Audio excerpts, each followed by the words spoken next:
Welcome to MojoPlays, and today we're counting down our picks for the 10 scariest Elden Ring bosses. For this list, we'll be looking at the most revolting and most frightening bosses to appear in the lands between. Which of these grace-forsaken monstrosities did you find the creepiest? Let us know in the comments below. Before we begin, we publish new content all week long, so be sure to subscribe and ring the bell to get notified about our latest videos. Godskin Duo.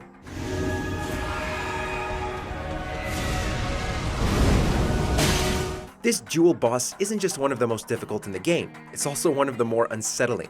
Godskin nobles are giant, obese, yet surprisingly nimble beasts, while the apostles are freakishly slender and able to contort and stretch themselves to crazy lengths, and they both wear cloaks made out of skin.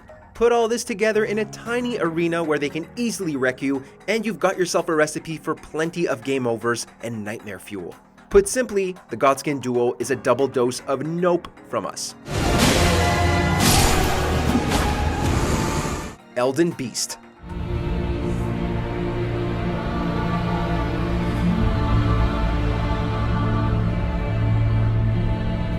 This is certainly one of the most visually extravagant bosses in the Soulsborne canon.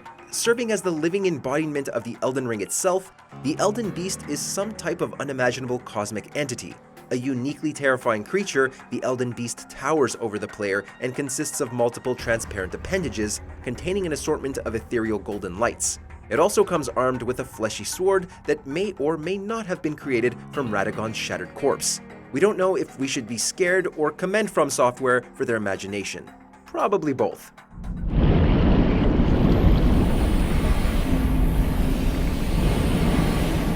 Putrid Tree Spirit.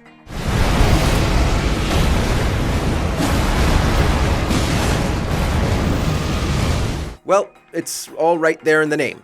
The thing is putrid, and it is awful.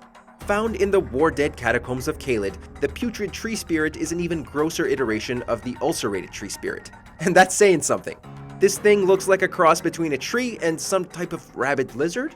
That's bizarre enough, but it's also infested with scarlet rot, which by this point is something every Tarnished has learned to fear. Fighting it is also a nerve-wracking experience, as you try desperately to avoid the rot that it consistently spews. Mother Nature has never been so horrifying.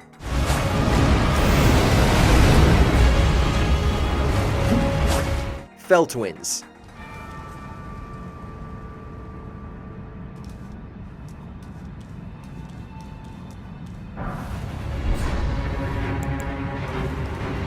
What makes this pair of wicked siblings work so well is the unpredictability of it all.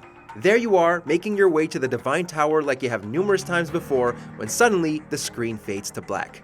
You can't see a foot in front of you, and you're desperately wondering just what in the heck is going on. And then the Fell Twins appear out of the darkness, one of which is wielding a flaming axe. While these are just normal enemies that have been bossified, the radical change in scenery is enough to put anyone on edge.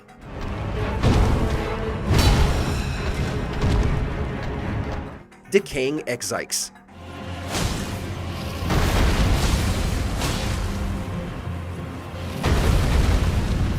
Dragons are scary enough. A dragon inflicted with scarlet rot is straight out of a nightmare. The physical design of this dragon is marvelous. It appears a ghostly pale white, which clashes well against the deep red of the Caelid sky.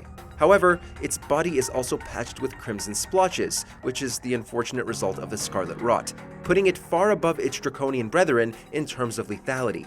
Decaying Ekzykes is incredibly strong and can withstand a ton of damage, and its rotten breath can be enough to one-shot you. Suddenly, Placidus X doesn't seem so bad.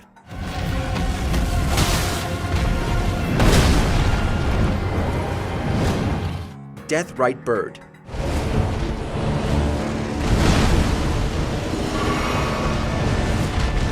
Here's a great formula for any video game designer. Take an ordinary animal, make it really big, and make it look like it's in the process of decomposing. There, you have a WTF enemy. The Deathrite Bird appears numerous times throughout Elden Ring, and it will never not be scary. These are enormous skeletal birds with huge wingspans, but the creepiest thing about them are their heads. The face has seemingly just rotted away, leaving behind a fractured skull coated in an eerie blue glow. We don't know what actually happened here, but we don't want to find out.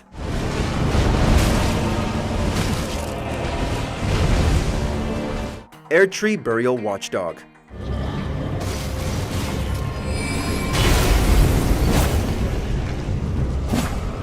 For many, the Erdtree Burial Watchdog might be the first boss they encounter in the Lands Between.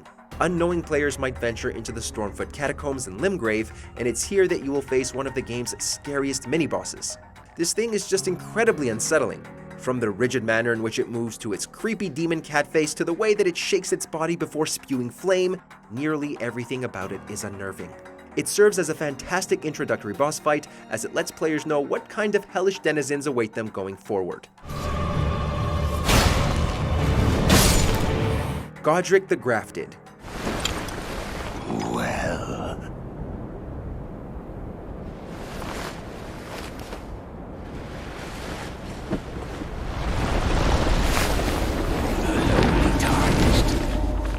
Godric is the first demigod that players will battle in Elden RIng, and what a battle it is! Found at the end of Stormveil Castle, Godric is not only a challenge, but he's also very unsettling. As his name suggests, Godric has a thing for grafting certain objects onto his body, and those certain objects are extra limbs. Godric has about half a dozen extra arms protruding from his back and shoulders, and that's plenty terrifying. But wait, it gets worse. Once Godric is taken down to half health, he quite literally sticks his arm inside a dragon head and uses it to spout fire. Is it totally badass and amazing? Yes. Will it scar you for life? You bet.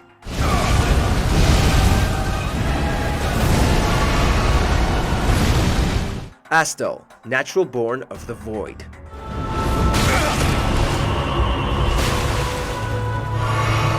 This thing both sounds and looks like something straight out of Lovecraft's playbook. According to its in-game description, Astel is some type of deformed star birthed out of the void, and if this is the kind of stuff it's spitting out, we don't want to visit it. Astel's body, made of colored orbs, may be mesmerizing to behold, but everything else is petrifying. It crawls like a spider, and its head consists of a human-looking skull with giant pincers protruding from its cheeks.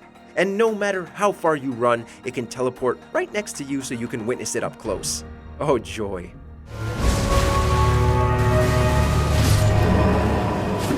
Rykard, Lord of Blasphemy.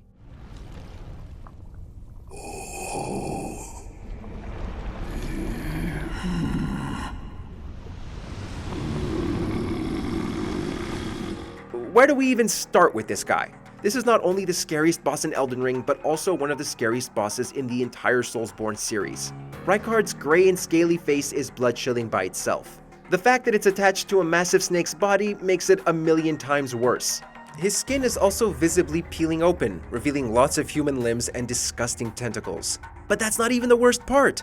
Rykard will eventually pull the blasphemous blade out of his snake mouth, and this sword is covered with the still wriggling remains of his eaten victims. Now this is the kind of outlandish and unimaginable stuff we come to FromSoft for. Join myself and King as remedy. Together we will devour the very core. Check out these other great clips from MojoPlays, and be sure to subscribe and ring the bell to get notified about our latest videos.